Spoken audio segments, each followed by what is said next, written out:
This episode contains mature themes and includes narration produced using AI voice technology. Listener discretion is advised.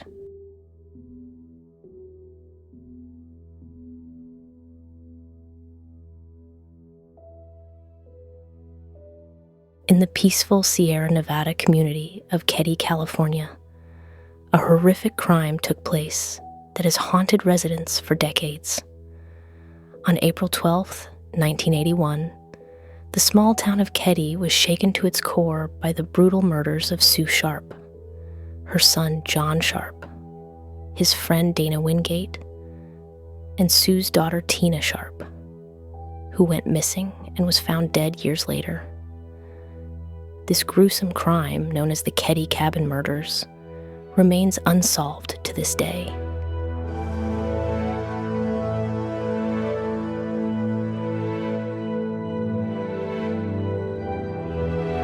Welcome to Three Theories, the podcast where we uncover the great mysteries of the world.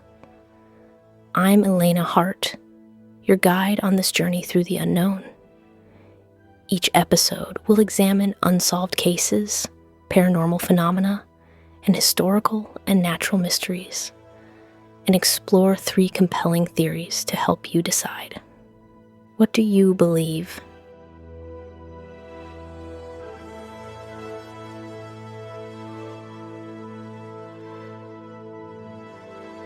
In April 1981, the quiet community of Keddie, California, was shattered by a brutal and senseless crime. Inside Cabin 28, Sue Sharp, her son John, and his friend Dana were found murdered, while Sue's youngest daughter, Tina, vanished without a trace. Years later, Tina's remains were discovered miles away, deepening the mystery. Who could commit such violence in a small, tight-knit town? And why has the truth remained hidden for over 4 decades? The night of April 11th, 1981, began like any other. Sue Sharp, a resilient mother of 5, was trying to create a sense of normalcy for her children. She tucked her younger sons, Rick and Greg, into bed, hoping they would have pleasant dreams. Her daughter Tina had already drifted off, the day's activities having worn her out. Sue moved to the living room, where her eldest son, John, and his friend Dana were chatting animatedly about their plans for the future. The atmosphere was warm and filled with laughter, a brief respite from the hardships they had endured. As the night deepened, Sue found herself lost in thought in her bedroom.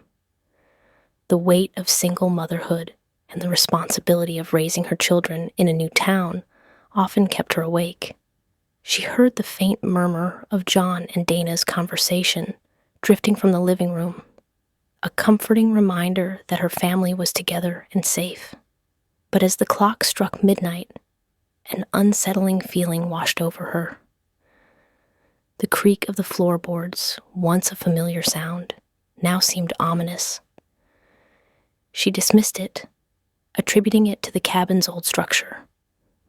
Little did she know, danger was lurking just beyond her door.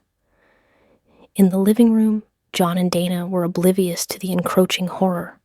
They laughed and made plans, their youthful enthusiasm a stark contrast to the impending doom. John's eyes darted to the clock. It was getting late, and they needed to get some sleep. Suddenly, the atmosphere shifted. A chilling draft swept through the cabin, causing the hairs on the back of John's neck to stand on end. He exchanged a glance with Dana, whose eyes mirrored his unease. They dismissed it, chalking it up to their overactive imaginations. As they settled down to sleep, the silence was shattered by a faint but distinct sound, the creak of the front door opening. John sat up, his heart pounding. "Did you hear that?" he whispered. Dana nodded, his face pale. Before they could react, shadowy figures emerged from the darkness. The intruders moved with eerie precision, their faces obscured by masks. Panic surged through John as he realized they were not alone. Dana's mind raced.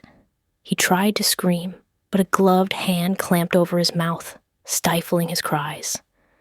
The intruder's grip was like iron, dragging him and John into the living room. The nightmare had begun. Bound with electrical and medical tape, they were rendered helpless. The intruder's eyes gleamed with malice as they brandished their weapons: a hammer, 2 knives, and a BB gun. The brutality that followed was beyond comprehension. Dana watched in horror as Sue was dragged from her bedroom, her eyes wide with terror. The intruders showed no mercy. Blood splattered across the walls, the metallic scent mingling with the musty cabin air. The pain was excruciating, but it was the helplessness that was truly unbearable. In the adjoining bedroom, Tina stirred from her sleep. A muffled scream reached her ears, sending a jolt of fear through her. She tiptoed to the door, peering through the crack. What she saw would haunt her forever. Her family, the people she loved most in the world, were being brutalized. She wanted to scream, to run to their aid, but her legs felt like lead. Tears streamed down her face as she witnessed the unimaginable. The following morning, Sheila Sharp returned home after spending the night at a friend's house. The morning sun cast a gentle light over the cabin, a deceptive calm that belied the horror within. As she opened the door, the sight that greeted her was a scene from a nightmare. The living room was a blood-soaked horror. The bodies of her mother, brother, and his friend lay lifeless on the floor. Sue's body was partially covered by a blanket, a futile attempt at dignity. Sheila's screams pierced the morning air, summoning neighbors who rushed to the scene, horror etched on their faces as they took in the gruesome sight and called the authorities. As investigators arrived, they were met with a crime scene so brutal and baffling that even the most seasoned officers were left shaken. Blood stained the walls and floors of Cabin 28, a silent testament to the violent struggle that had occurred.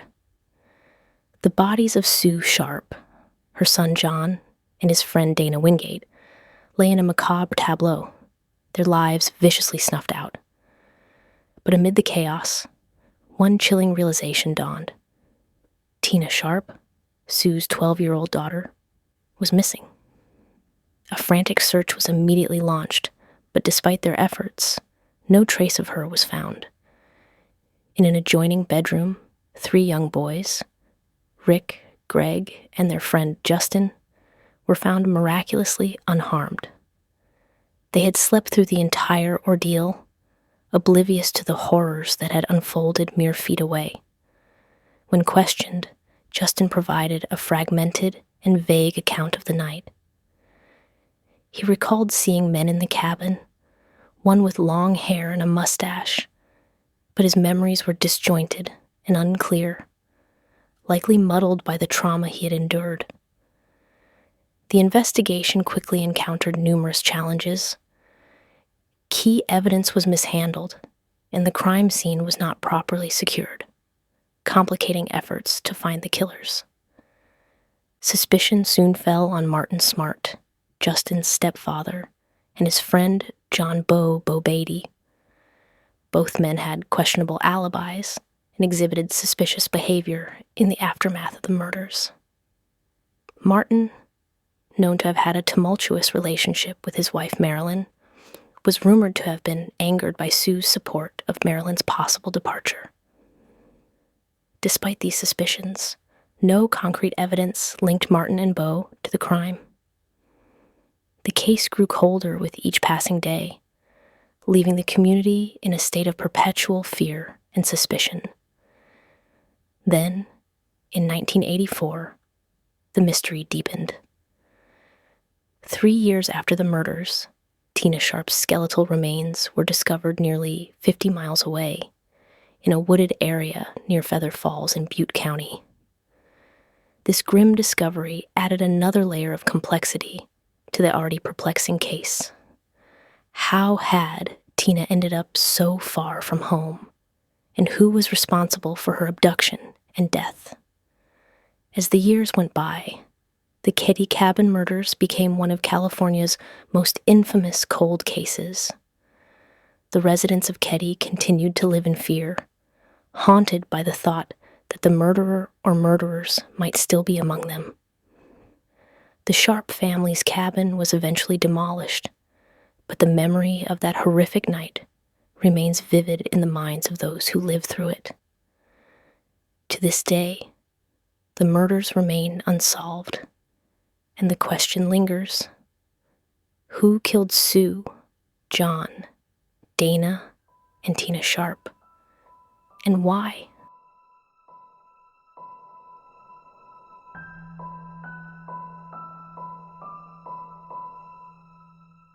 The first theory centers around two local suspects: Martin Smart and his friend, John Bo Beatty. Both men were residents of Keddie at the time of the murders and were quickly identified as persons of interest by the investigators due to their suspicious behavior and potential motives. Martin Smart, known as Marty, lived in cabin 26, close to the Sharp family. He had a troubled past, including a history of violence and volatile behavior. On the night of the murders, Marty had a heated argument with his wife, Marilyn, who later claimed he was angry and left the house. Marty's friend, Bo Beatty, was staying with the Smarts at the time. Bo had a criminal record and connections to organized crime, adding to the suspicion around him. On April 11th, 1981, the night of the murders, Sue Sharp, her son John, his friend Dana Wingate, and Sue's daughter Tina were brutally attacked in cabin 28. The crime scene was horrific, with evidence of prolonged violence and multiple weapons used, including a hammer and 2 knives. The brutality and overkill suggested that the perpetrators had a personal motive or intense anger towards the victims.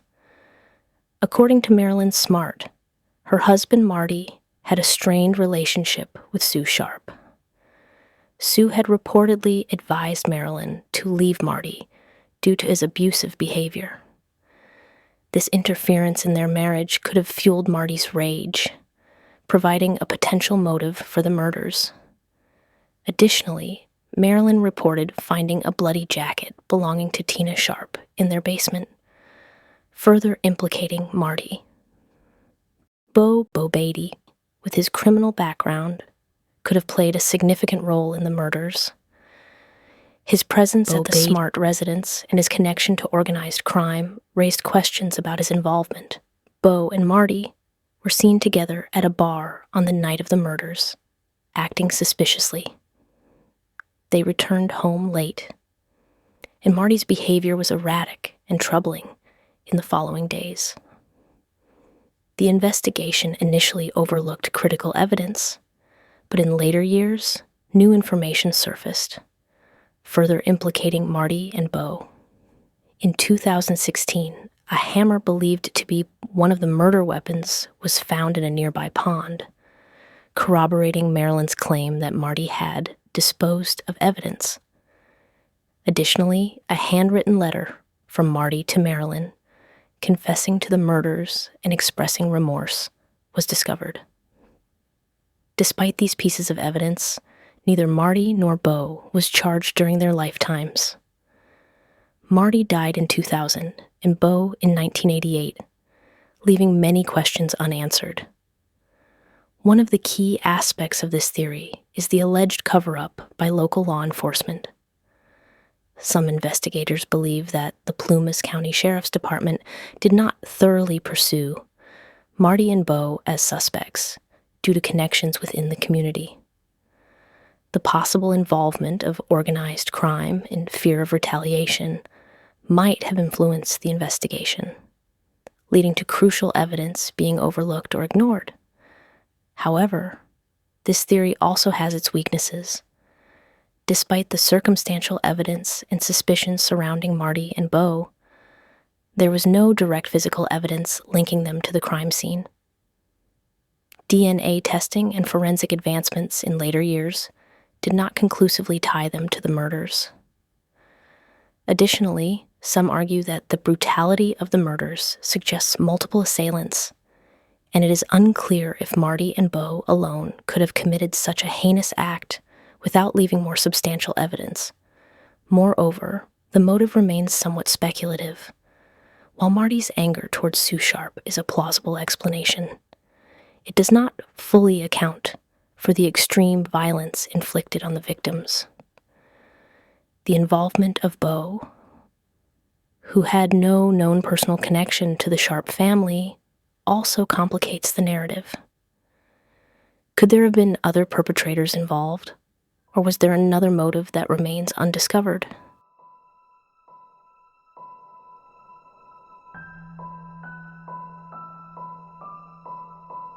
Our second theory surrounding the Keddie Cabin Murders involves a sinister network of drug trafficking and corruption that may have played a significant role in the brutal slayings.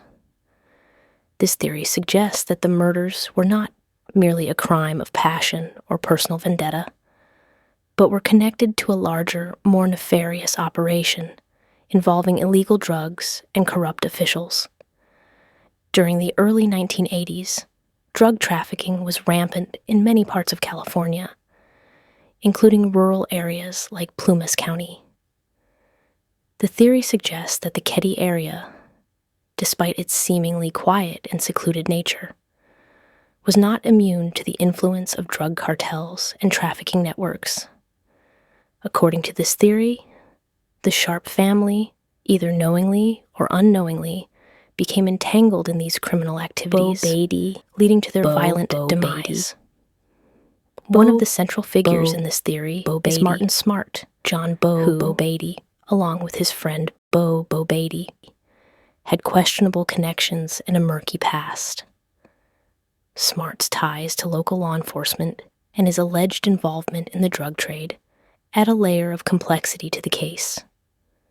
Some believe that Smart and Bo Beatty were not acting alone, but were part of a larger network that included corrupt officials and law enforcement officers. Supporters of this theory argue that Sue Sharp, the matriarch of the family, might have come across sensitive information related to drug trafficking operations. Sue, known for her strong-willed and independent nature, could have threatened to expose these activities, putting her family in grave danger. Alternatively, Sue or one of her children might have inadvertently witnessed something they were not supposed to see, making them targets for silencing. The brutality and overkill evident in the murders suggest that the perpetrators wanted to send a clear and terrifying message. The use of multiple weapons, the prolonged nature of the attack, and the deliberate targeting of specific family members indicate a level of premeditation and ruthlessness often associated with organized crime. The fact that Tina Sharp's body was taken from the scene and found years later further supports the idea of a calculated act designed to instill fear and eliminate potential witnesses. Another aspect of this theory is the alleged corruption within the local law enforcement agencies. Some investigators and researchers believe that certain officers were either complicit in the drug operations or were being paid to look the other way. This corruption could explain the initial mishandling of the investigation, the failure to properly secure the crime scene, and the apparent lack of urgency in pursuing certain leads. Evidence that supports this theory includes reports of drug activity in the area and anecdotal accounts from residents who claimed to have seen suspicious activities around the time of the murders. Additionally, the discovery of a bloody jacket in a nearby pond, believed to belong to Tina Sharp, raises questions about the thoroughness of the initial investigation and whether evidence was deliberately overlooked or concealed. However, the drug trafficking and corruption theory also has its critics. Detractors argue that there is insufficient concrete evidence to link the Sharp family to any drug-related activities, or to prove that they were targeted by a criminal network. They point out that much of the information supporting this theory is based on speculation and circumstantial evidence, rather than definitive proof. Moreover, the involvement of multiple perpetrators and the complexity of orchestrating such a crime without leaving substantial evidence behind remain points of contention. The theory relies heavily on the assumption of widespread corruption and a high level of coordination among the conspirators, which, while possible, is difficult to prove conclusively. Was the Sharp family truly caught in the crosshairs of organized crime? Or is there another explanation that has yet to be uncovered?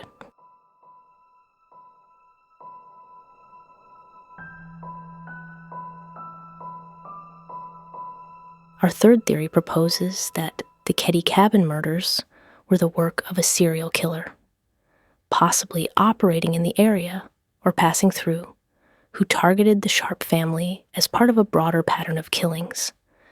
This theory suggests that the brutal nature of the murders, the apparent lack of a clear motive, and certain similarities to other unsolved cases point to the involvement of a serial predator.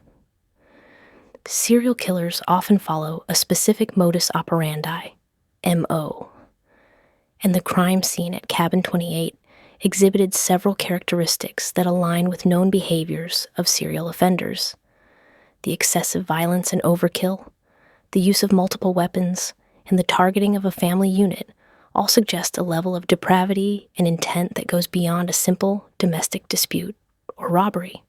The removal of Tina Sharp's body and its later discovery miles away from the original crime scene adds a further layer of complexity and mirrors behaviors seen in other serial killings where victims are abducted and disposed of in remote locations. One of the suspects who has been considered in this context is Henry Lee Lucas, a notorious serial killer, active during the same time period. Lucas confessed to hundreds of murders, though many of his confessions were later discredited due to inconsistencies and his tendency to exaggerate his involvement in various crimes. Despite this, some believe that his transient lifestyle and established pattern of targeting vulnerable individuals make him a possible suspect in the Keddie case. Another potential suspect is the unidentified serial killer known as the Zodiac Killer, who terrorized Northern California in the late 1960s and early 1970s. While the Zodiac's known MO involved shooting his victims, the brutality of the Keddie murders and the geographic proximity to the Zodiac's confirmed activity have led some to speculate about a possible connection. The theory posits that the Zodiac, if still active, could have evolved his methods over time, moving from public attacks to more secluded and intimate settings, like a cabin in the woods. Supporters of the serial killer theory also point to the behavioral patterns of other known serial offenders who have targeted entire families or groups. The random, senseless nature of the violence and the sheer brutality inflicted upon the Sharp family members fit the psychological profile of a killer who derives pleasure from inflicting pain and chaos. Additionally, the lack of significant leads or suspects in the immediate aftermath of the crime suggests a perpetrator with experience in avoiding detection. Serial killers often develop methods to elude law enforcement, including careful planning, choosing victims who are less likely to be missed immediately, and staging crime scenes to mislead investigators. However, the serial killer theory is not without its criticisms. One of the main points of contention is the absence of a clear link between the Keddie murders and other known serial killings. While the crime scene exhibited certain characteristics consistent with serial homicides, there's no definitive evidence tying the murders to a specific known serial killer. Furthermore, the randomness of the attack could also be interpreted as a crime of opportunity rather than the work of a seasoned predator with a distinct pattern. Another challenge to this theory is the lack of forensic evidence connecting the Keddie murders to other crimes. Advances in DNA technology have allowed investigators to link disparate cases through genetic material, but no such connections have been made in the Keddie case. The failure to identify a suspect through these means raises questions about whether the murders were indeed the work of a serial killer, or if another explanation is a better fit.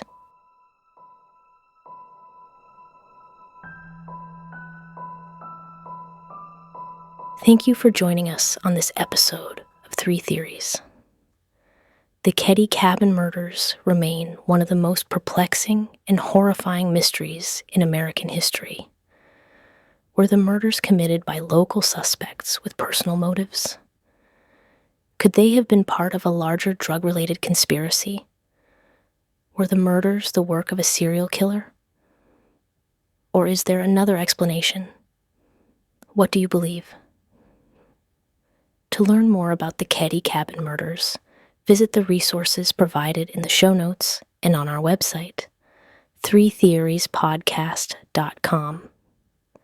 There you can find detailed information and additional reading to help you form your own conclusions. We want to hear your thoughts and theories.